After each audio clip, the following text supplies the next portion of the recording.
I never believed in Bigfoot.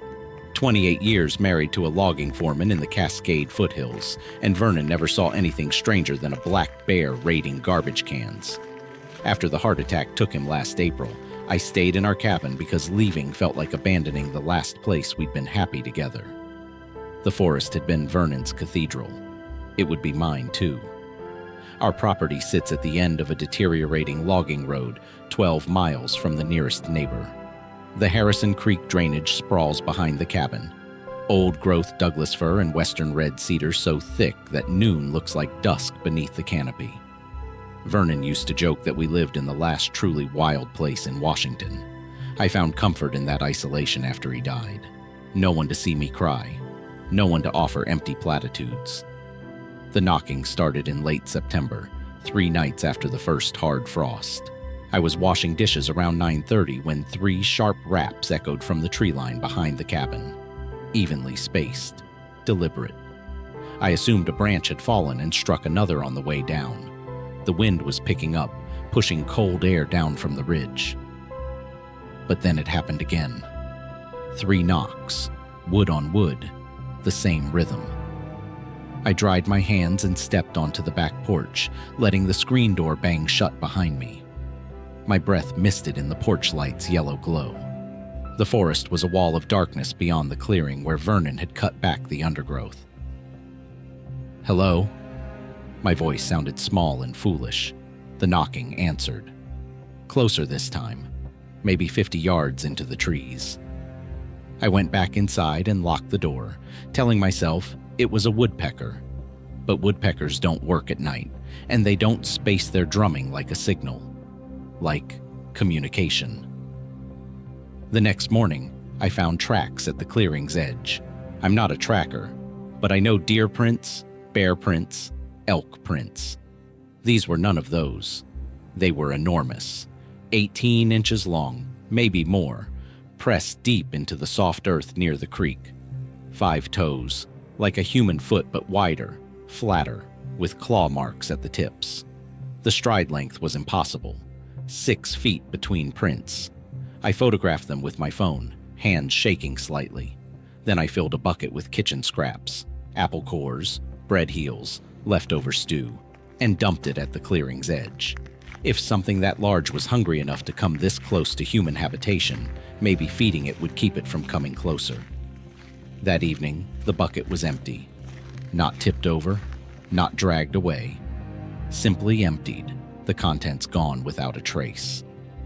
The knocking came again that night. Same rhythm. 3 measured strikes. But now I understood what Vernon's logging crew had sometimes whispered about around campfires, stories they'd quickly dismiss with nervous laughter. Wood knocking, the sound Bigfoot supposedly made to communicate across vast distances. I'd always thought those stories were bullshit designed to scare greenhorns or entertain tourists passing through town. The gift shops in Packwood sold Bigfoot keychains and t-shirts.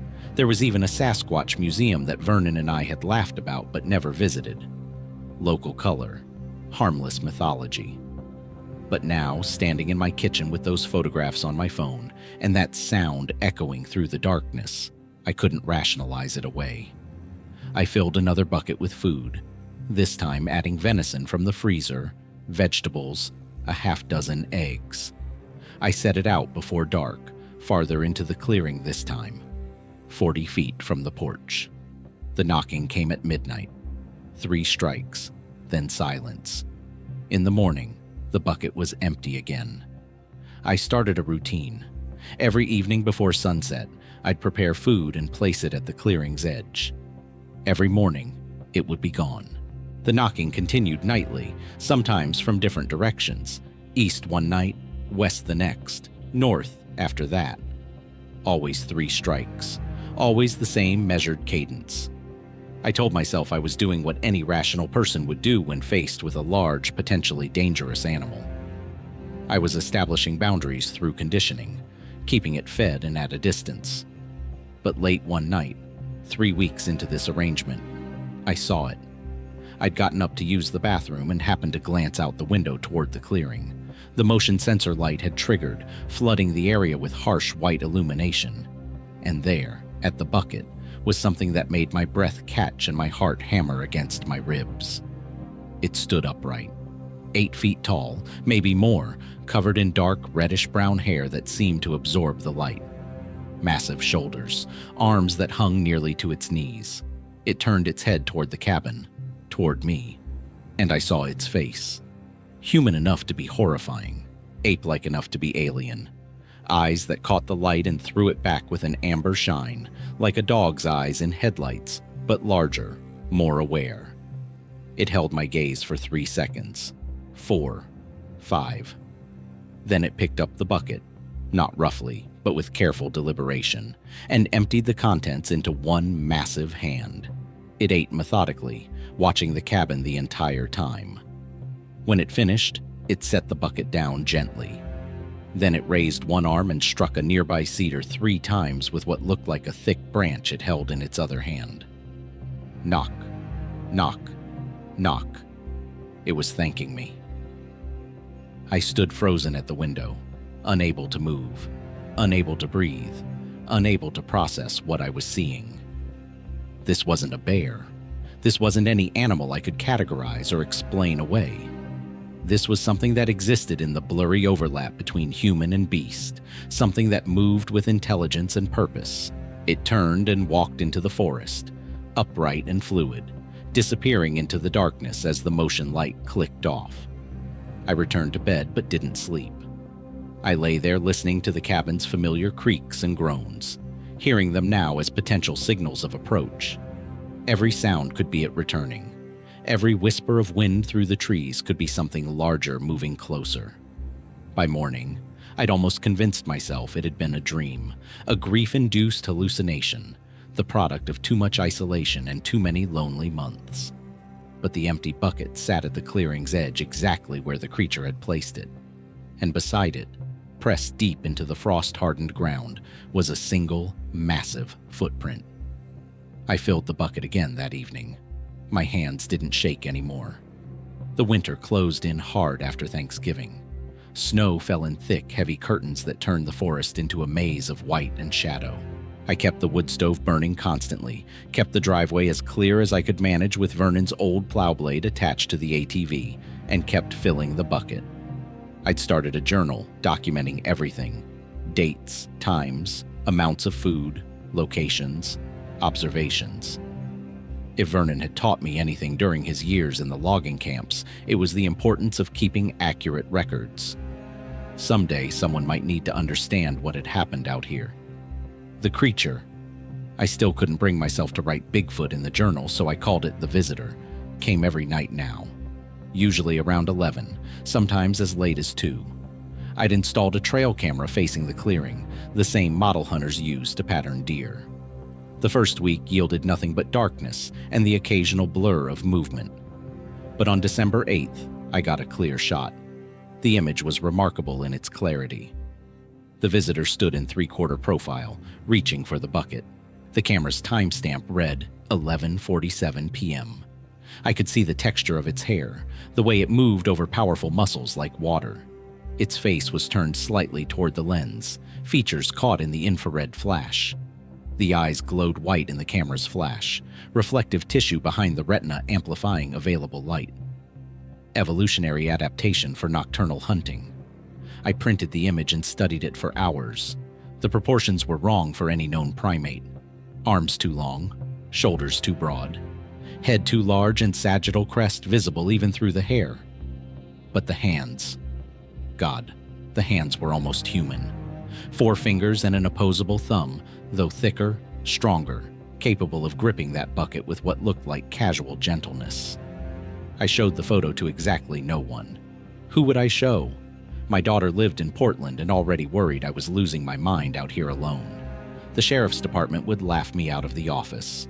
And after researching online, I'd learned what happened to people who claimed Bigfoot encounters. Ridicule, harassment, accusations of hoaxing for attention or profit. So I kept my evidence private and continued the nightly feedings. The Visitor's behavior evolved. It started leaving things.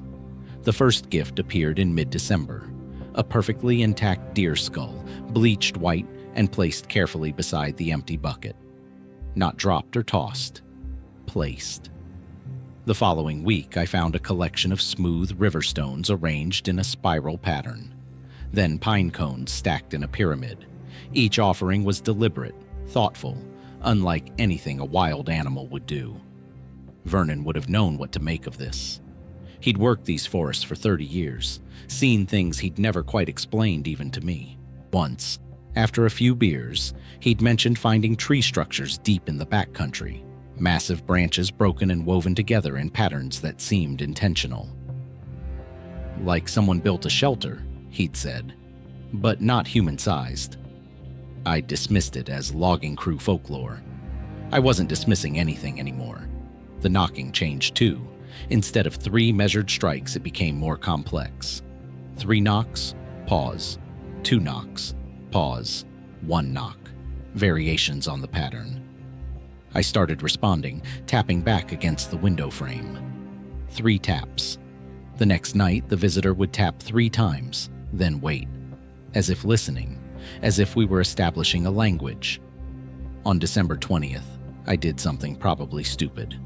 I wrote a note, "Thank you for the gifts," and placed it in the bucket with the food.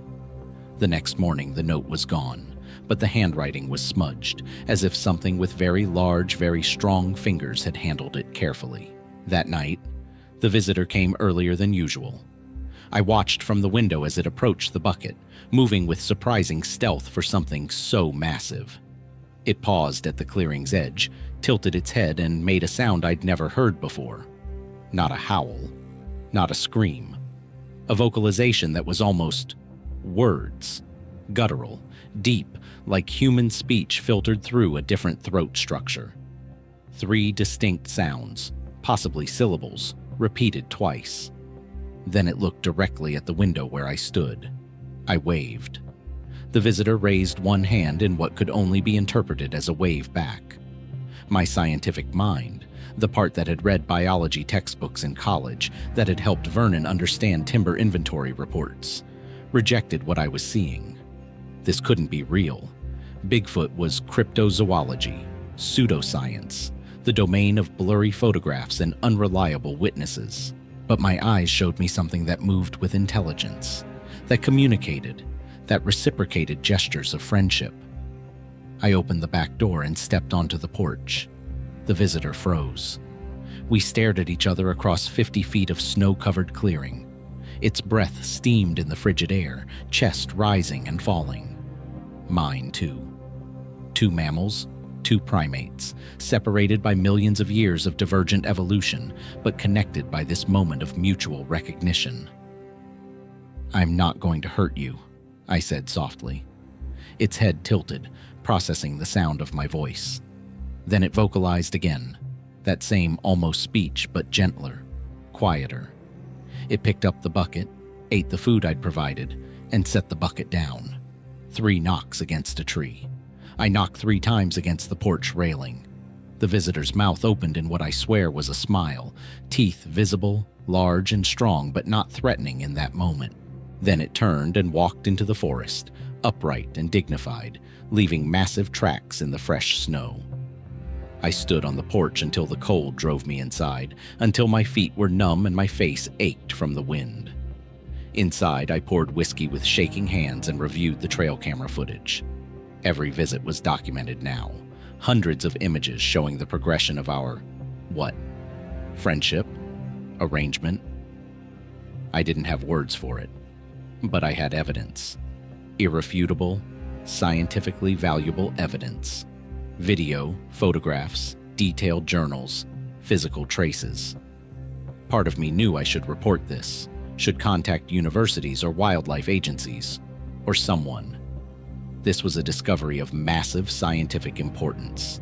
An unknown primate species in North America. It would rewrite textbooks.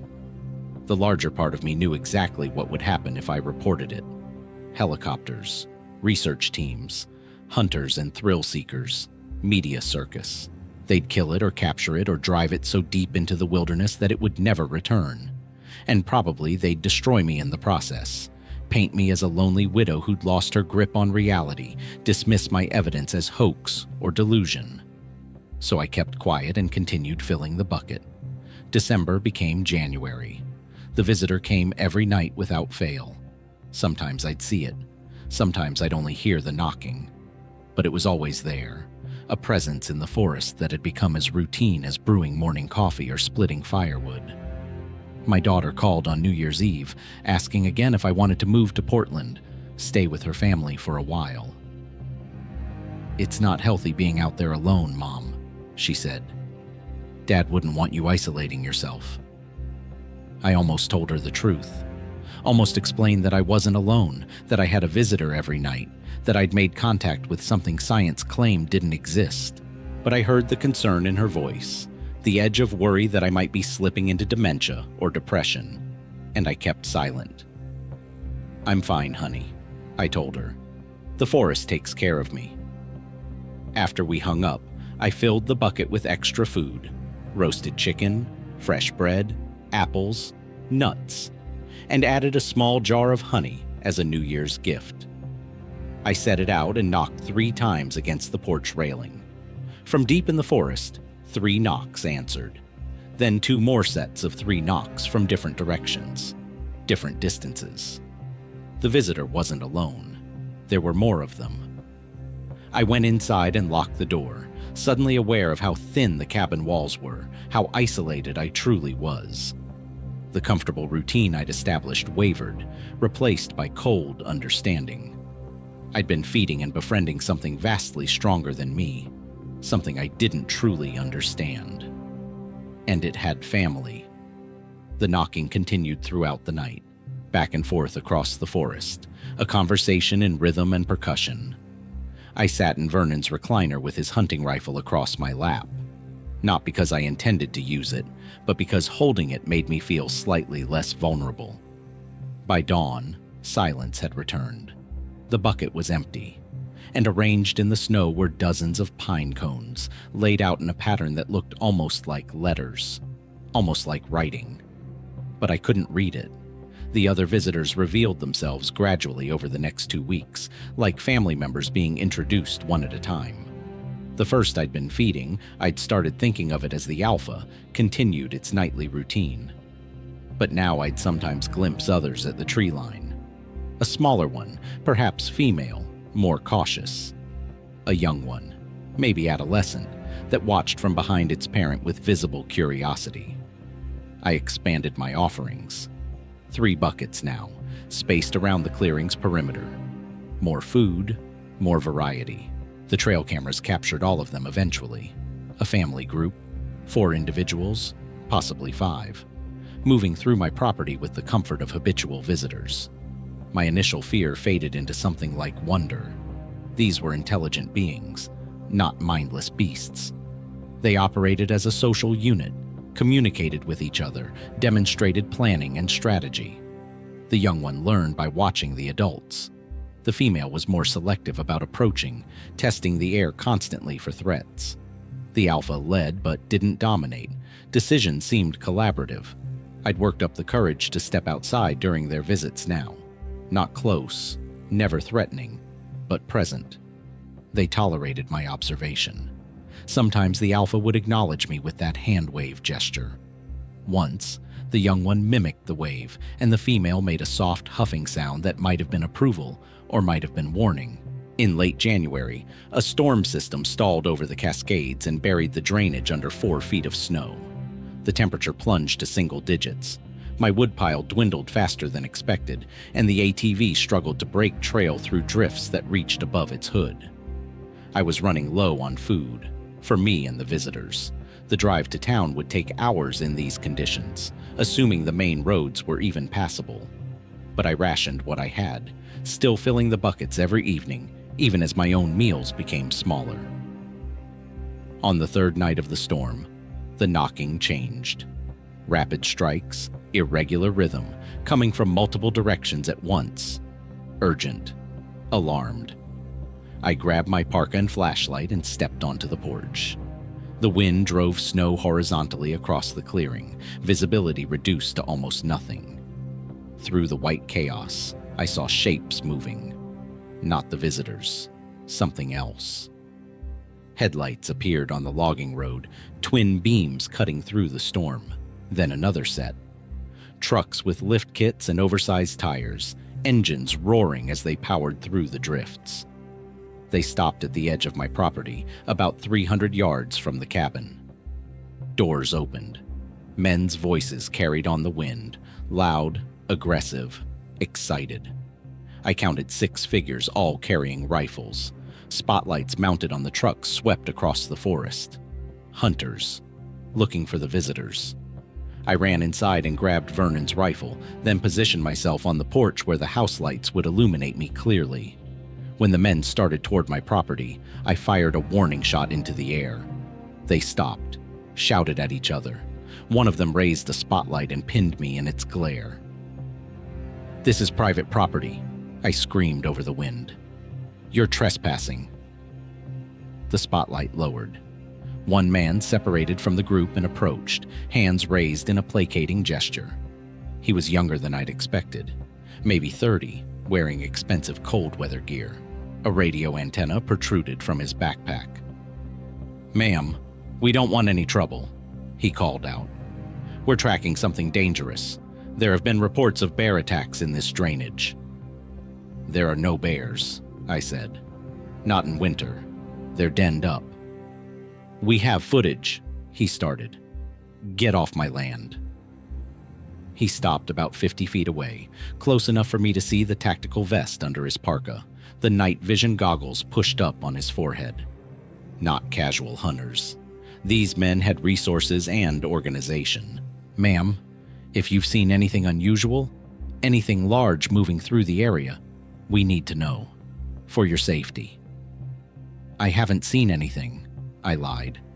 "Now leave before I call the sheriff." He studied me for a long moment, then nodded slowly. "Cell phones don't work out here. We both know that. But if you're feeding something, if you're leaving food out, you need to stop. You're conditioning a dangerous animal to approach human habitation. It's my property, my business. Suit yourself." He turned to leave, then paused. "We'll be in the area for a few days, conducting a survey. If you hear anything, screams, wood knocking, anything unusual, you should lock yourself inside and stay there."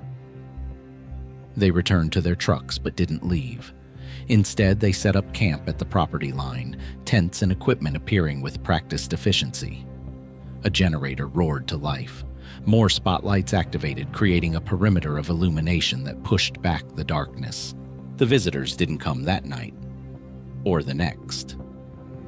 I watched the hunters from my window. They worked in shifts, always keeping watch. Their equipment was sophisticated: thermal imaging, audio recording devices, camera traps that would shame my simple trail cameras. They were organized, funded, serious. On the second day, I hiked out to confront them. The main hunter, the one who'd approached my porch, met me at their camp perimeter. "You're scaring them off," I said bluntly. His expression shifted, confirming what I'd suspected. "So you have seen them?" "No." But my denial was too late. "Just leave them alone. They're not hurting anyone." "Mrs. Marshall," he knew my name, had researched me. "I understand you've been alone out here since your husband passed. Isolation can create perceptions, patterns where none exist. It's natural to want company, even to anthropomorphize local wildlife. Don't patronize me." "I'm not. I'm trying to help you understand what you're dealing with." He pulled out a tablet, tapped a few times, and showed me a video. Trail camera footage from somewhere else, sometime else. A massive figure, clearly bipedal, clearly humanoid, holding what looked like a deer carcass. This was filmed 60 miles from here, 2 months ago. 3 days later, a hiking party disappeared in the same area. Only one person made it out. She was found wandering the highway, hypothermic and incoherent. She kept saying the tall ones had taken her friends. That's not... 2 years ago, near Mount St. Helens, a Forest Service cabin was destroyed, torn apart. The crew inside was never found. Just blood and drag marks leading into the deep timber. He swiped to another image. Last summer, outside of Darrington, a hunting camp. 4 men went in. None came out. The area was closed, officially due to aggressive bear activity. He put the tablet away. Whatever you think you've befriended, Mrs. Marshall, it's not safe. These creatures are unpredictable, territorial. When they feel threatened or hungry enough, they will attack. And humans on foot, even armed humans, don't stand a chance. You don't understand, I said quietly. We have an arrangement. They're not aggressive. That's what every person who was killed probably thought. His voice softened. I've been studying these creatures for 8 years. I've seen what they can do. I've found the remains. Please, just stop feeding them and stay inside. Let us handle this. I walked back to my cabin, his words echoing in my head. The images on that tablet, the missing hikers, the destroyed cabin. But I thought about the alpha's careful gentleness with the bucket, the young one's curious mimicry, the pine cone offerings and the responsive knocking. These weren't mindless predators. They were people after a fashion, different but aware. That night, despite the hunter's presence, I filled the buckets and set them out.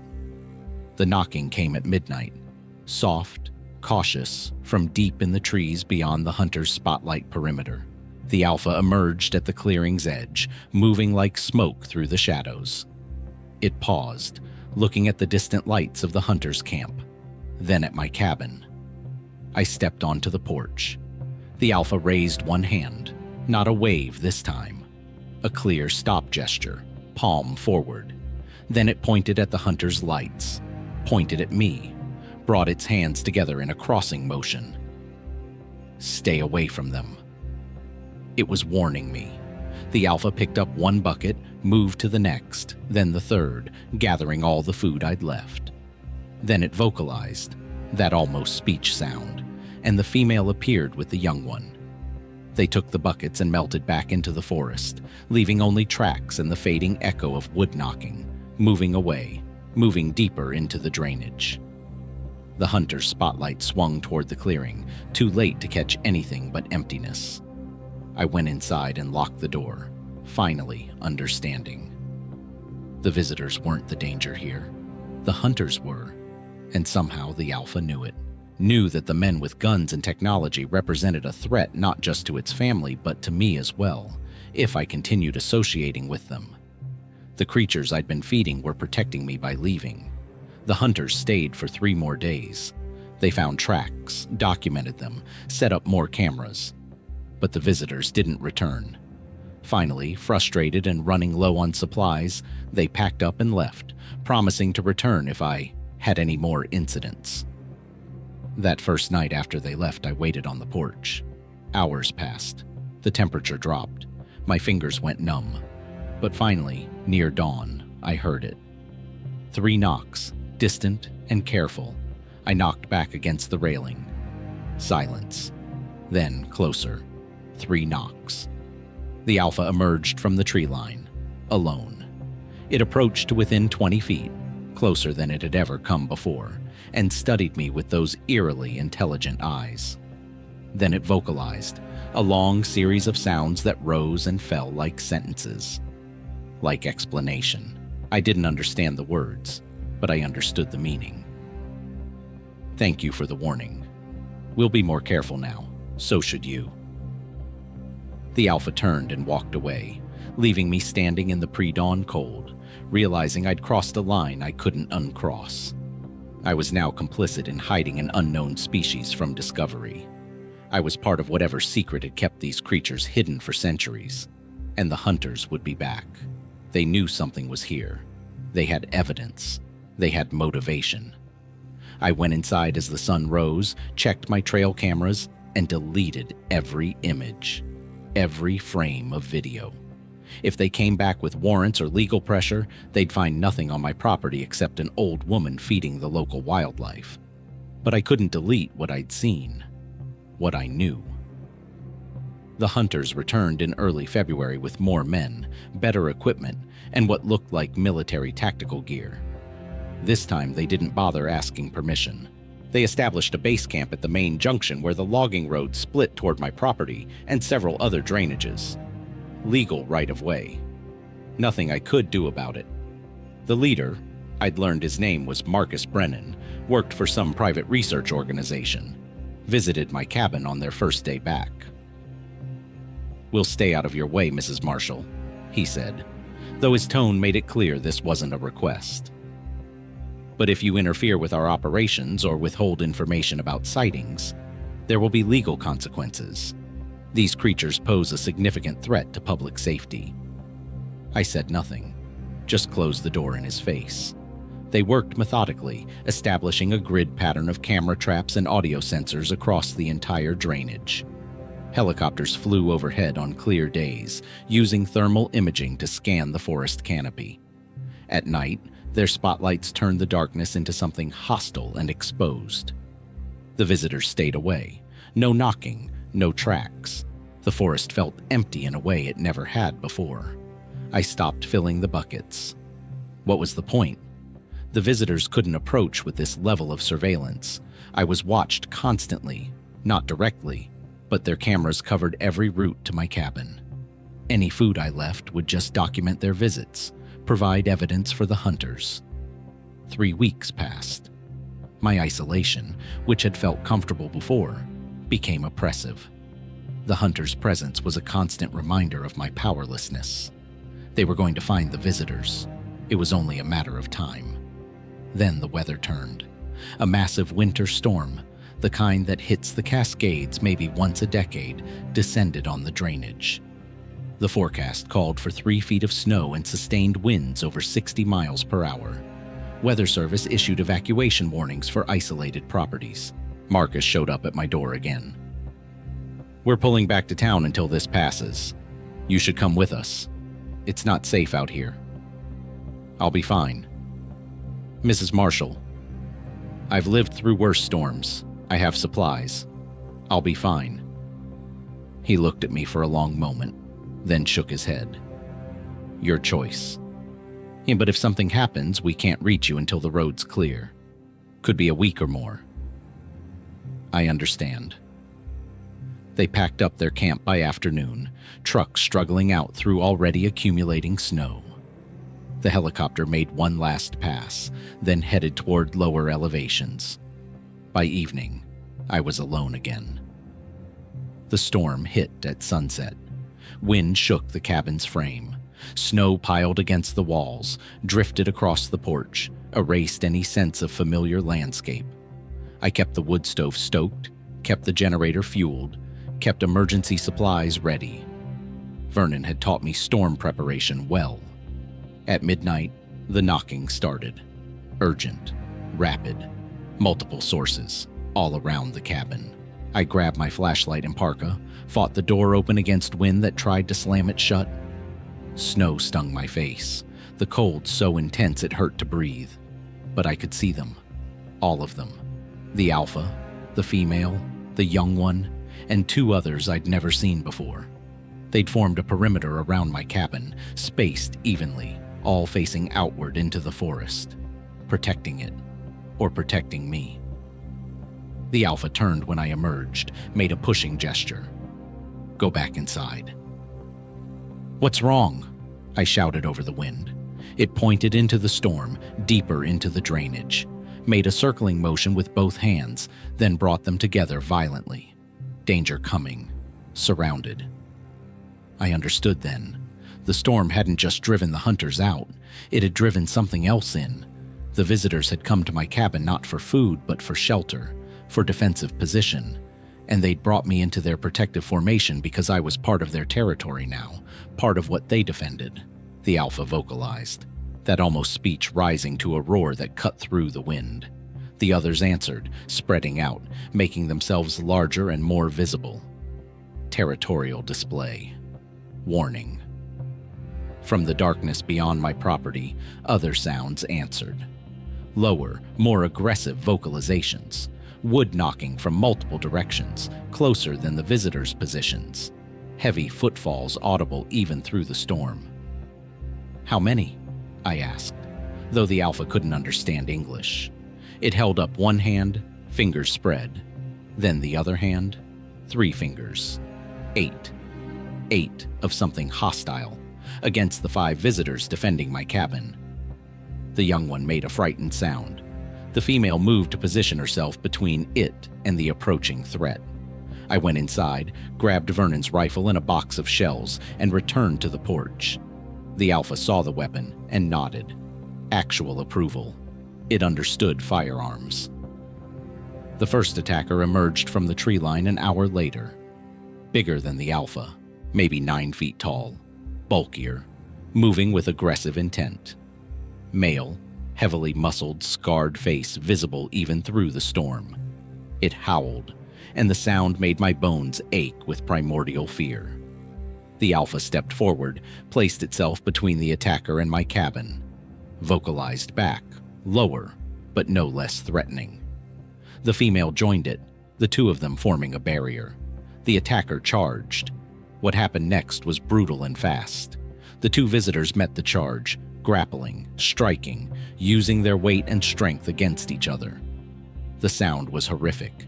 Impacts that would shatter human bones, screams of pain and rage that barely sounded like they came from anything biological. 2 more attackers appeared, trying to flank. The other visitors intercepted them, and suddenly my clearing was a battlefield.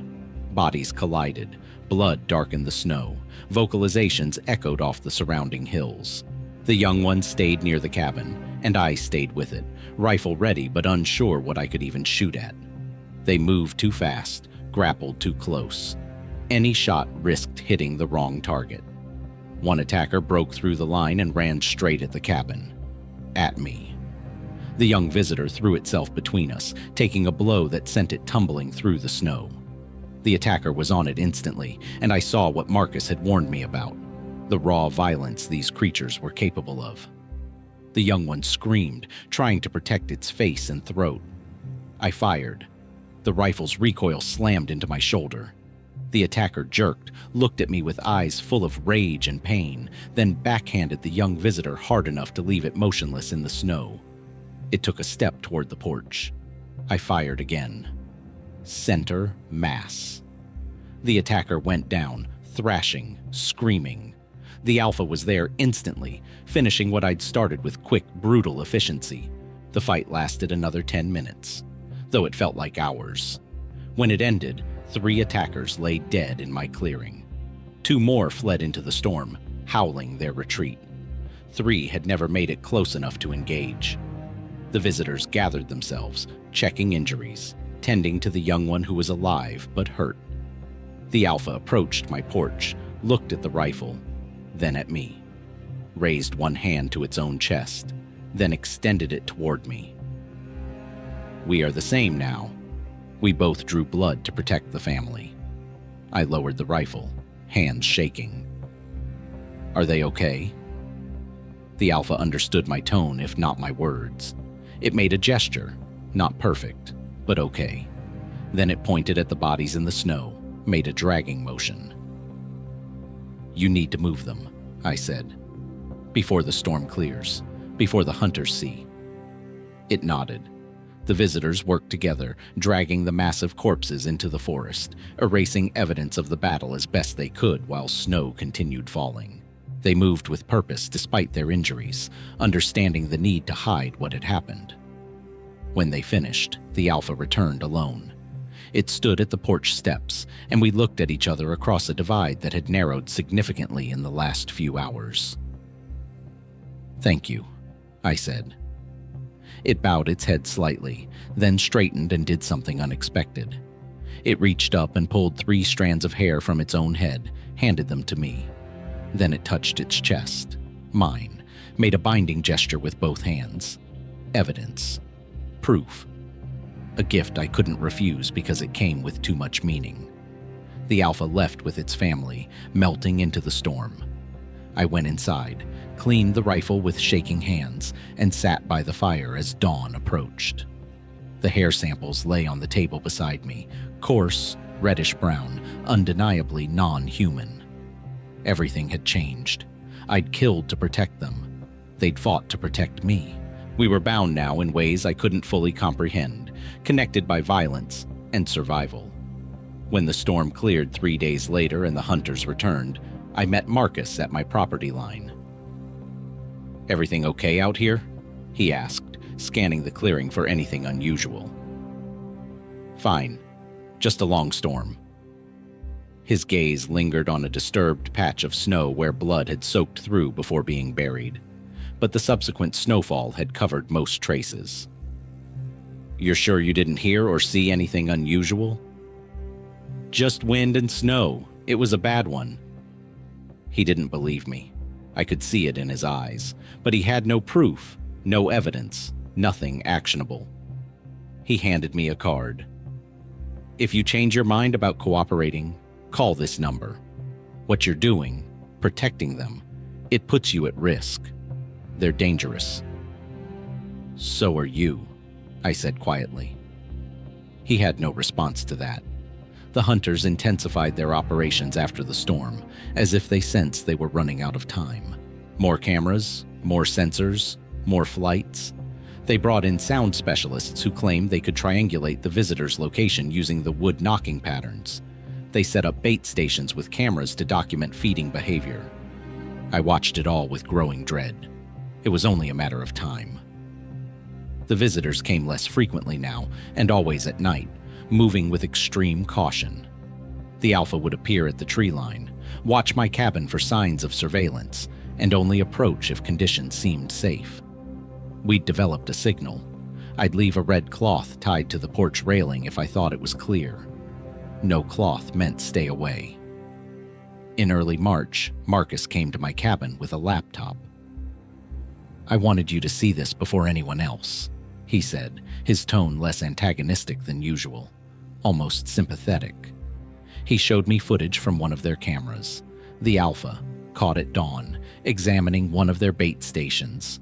The image quality was remarkable, every detail visible, the creature's face in perfect focus. Undeniable evidence. "We've got 37 pieces of footage this good," Marcus said. "Audio recordings, thermal imaging, plaster casts of tracks, hair samples from where they rubbed against trees. We've documented at least 12 distinct individuals in this drainage. This is the most significant cryptozoological discovery in modern history." "What are you going to do?" "Present our findings to the scientific community, probably within the next 2 weeks. After that," he shrugged, "it'll be out of our hands. Federal wildlife agencies will take over. The area will be closed to public access. There'll be capture attempts, probably, study protocols, conservation plans. You'll destroy them. We'll document a species. Whether that leads to their protection or exploitation isn't our call." He closed the laptop. "I'm telling you this because I think you've developed some kind of connection with them. I don't understand it, but I've seen how they behave around your property versus everywhere else. They're cautious everywhere except here. You've habituated them, and now they're going to pay the price for trusting a human." After he left, I sat on the porch and cried for the first time since Vernon died. Not from grief this time, but from helplessness. Everything I'd built with the visitors, the trust, the communication, the tentative friendship, was going to be destroyed by scientific curiosity and human hubris. That night, the Alpha came alone. I met it in the clearing. No rifle this time. Just 2 beings standing in moonlight, trying to bridge a gap that shouldn't have been bridgeable. "They're going to hunt you," I said. "They have evidence. They're going to bring more people, more equipment. You need to leave. Go somewhere deeper, somewhere they can't follow." The Alpha tilted its head, processing my tone. Then it did something that made my breath catch. It mimicked human speech. Not words, but the rhythm and tone of my warning. Then it pointed at me, at the cabin, made a questioning gesture. "What about you?" "I'll be fine. I'm human. They won't hurt me." A lie, probably. Marcus's organization wasn't bound by normal legal constraints. But the Alpha didn't need to worry about me. It shook its head slowly, then reached out and placed one massive hand on my shoulder. Gentle, careful, the touch of someone offering comfort. It leaned close and vocalized directly into my ear. Those almost words, rising and falling like a speech I should understand but couldn't. When it pulled back, its eyes were reflecting moonlight in that distinctive way. And I swear I saw emotion there. Sadness, understanding, resignation. The Alpha removed something from the hide pouch it wore. I'd never noticed the pouch before, camouflaged against its body. It handed me a stone, dark and smooth, carved with what might have been symbols, or might have been natural patterns worn by weather. Then it placed both hands over its heart, extended them to me. You are part of the family. You always will be. It left then, disappearing into the forest with that impossible silence. I stood in the clearing holding the stone, understanding I'd been given something precious and old, something that represented acceptance into a culture I'd barely glimpsed. The next morning, I made my decision. I gathered everything, journal entries, trail camera footage, photographs, the hair samples, the stone, all of it, and loaded it into my car. Then I drove to town, to the newspaper office, and asked to speak with the editor. I have proof that Bigfoot exists, I said, and I have proof that a private organization is planning to exploit and possibly destroy them. I want to go public before they can. The editor, a woman named Patricia Chen who'd known Vernon, looked at me with obvious skepticism. Mrs. Marshall, are you sure you want to do this? Claims like this tend to make people look crazy, I know, but I have evidence that will convince you. And once it's published, once it's public, maybe the federal government will step in with actual conservation protocols instead of whatever Marcus's group is planning. I spent 6 hours with Patricia and her staff, showing them everything. They verified the footage wasn't manipulated. They consulted with primatologists and wildlife biologists via video call. They documented the chain of custody for all evidence. 2 days later, the story broke. Local woman documents Bigfoot family group. Researchers claim proof of unknown primate species in Cascade Range. It went viral within hours. National news picked it up. Marcus's organization was forced to make a public statement. Federal agencies launched official investigations. The drainage became a media circus, with reporters and researchers and tourists all trying to get access. Marcus came to my cabin one last time. "You've killed them," he said, furious. "You think making this public will protect them? All you've done is paint a target on them. Every hunter and poacher in the country now knows where to find them. Every researcher wants to be the one to capture a specimen. You've turned them from an unknown species into the most valuable wildlife on Earth." Maybe. But at least now they have legal protection. Endangered species status will be granted within weeks. And enforced by who? You think the Forest Service can stop determined hunters in this much wilderness? You think laws matter to people who can sell a body for millions on the black market? He turned to leave, then paused. "I hope you can live with what you've done." I couldn't answer, because he was right. I'd gambled everything on the hope that public attention would force protection, but I'd also exposed the visitors to dangers they'd successfully avoided for centuries by staying hidden. That night, I waited for the knocking. It never came. Days passed, then weeks. The media moved on to other stories. The researchers set up permanent monitoring stations but found nothing. It was as if every Bigfoot in the drainage had simply vanished. My cabin was vandalized twice. Once by people who thought I was a fraud who needed to be punished. Once by people who thought I'd betrayed humanity's right to know by not revealing more. Death threats arrived via email and mail. I installed security cameras and kept Vernon's rifle loaded. In April, as snowmelt turned the forest floor to mud and new growth emerged, I found something on my porch. A small arrangement of flowers. Not cultivated flowers, but wild ones, carefully picked and arranged. Beside it, a single massive footprint pressed into the soft earth. The visitors had forgiven me, or at least the Alpha had, but they never came back. The knocking never resumed. The trail cameras showed only normal wildlife: deer, elk, bears emerging from hibernation, coyotes. The forest felt empty in a way it never had before. Marcus's organization published their findings in a scientific journal in May. Official classification: Anthropoidea sapiens cryptus, the hidden, intelligent ape. Endangered species status was granted. The drainage became protected wilderness. Trophy hunting was banned, but none of it mattered because no one could find them anymore. The visitors had gone deep, beyond roads and trails, into wilderness so remote that even dedicated searchers couldn't follow.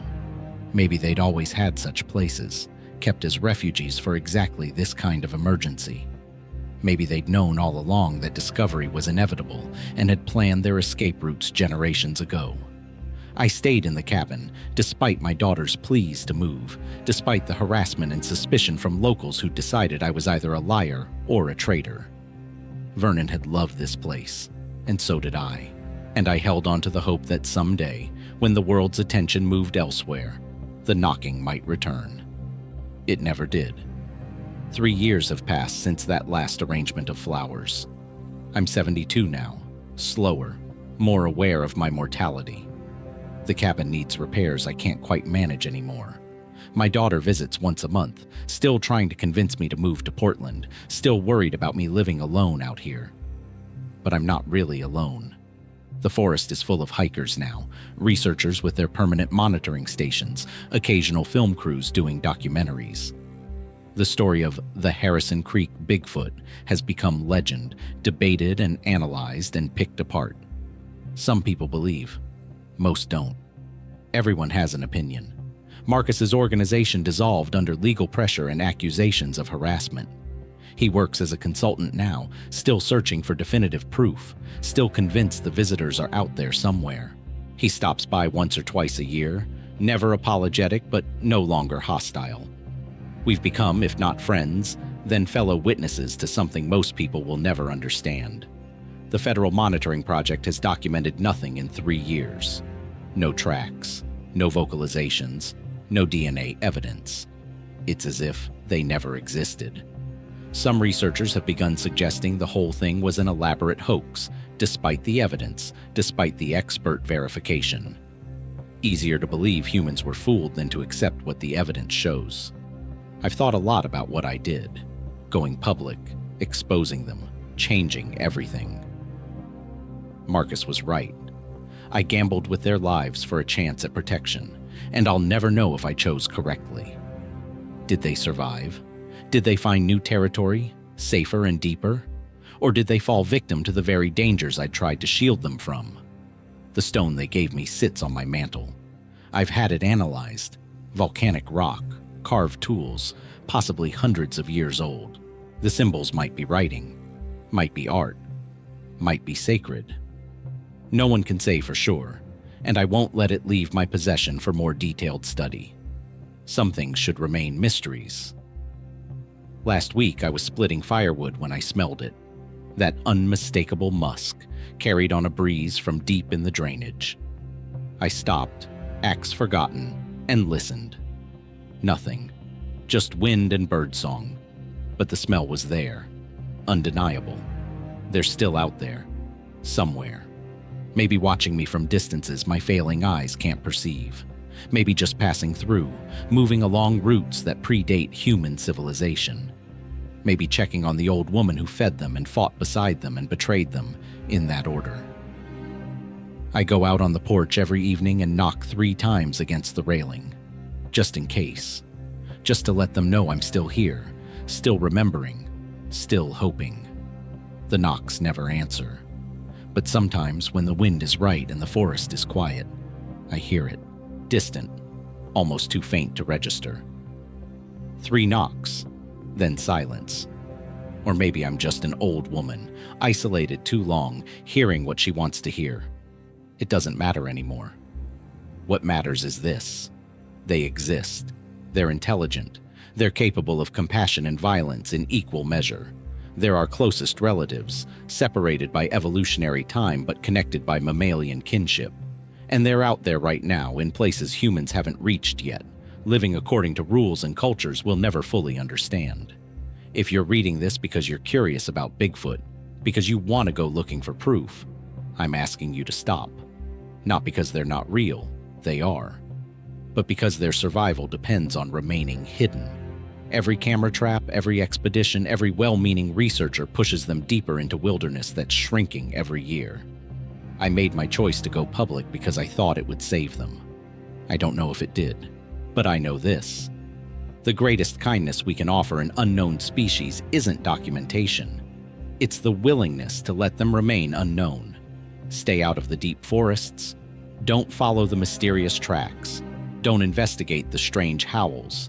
If you smell something musky and wrong and ancient, turn around and go home. If you hear wood knocking in the night, pretend you don't. Let them have the darkness. Let them have the silence. Let them have the wilderness we've already taken so much of. It's the only gift we have left to give. I'm probably dying soon. My heart's not what it used to be, and the doctor says another winter out here alone is inadvisable. My daughter's made plans to move me to Portland in the fall. I'll sell the cabin or give it to her to deal with. Either way, I won't die here, in the place I've lived for almost 30 years. Before I leave, I'm going to walk out to the clearing one last time. I'll knock 3 times against a tree, the way the Alpha taught me, and I'll wait. I don't expect an answer. But I'll wait anyway, for as long as my old legs can stand it, on the off chance they're listening. On the chance they remember me the way I remember them. On the chance they forgive me for what I did, even if I can't forgive myself. Because in the end, that's what this is about. Not scientific discovery or cryptozoological validation or proving the skeptics wrong. It's about relationship, connection, the recognition that we're not alone on this planet, not the only intelligent species, not the only ones who love and protect and mourn. We share the earth with others, others who've learned to stay hidden because visibility means death. I met them. I knew them. And now I'm warning you. If you're smart, you'll listen. If you're not, you'll learn the same lesson I did. Some mysteries should stay buried. Some truths are too dangerous to speak. Some knowledge comes with a price too high to pay. The forest keeps its secrets. Let it. And if you ever smell that musky scent on a forest trail, if you ever hear wood knocking in the distance, if you ever feel watched by eyes that reflect moonlight like an animal's, but think like a human's, walk away and don't look back.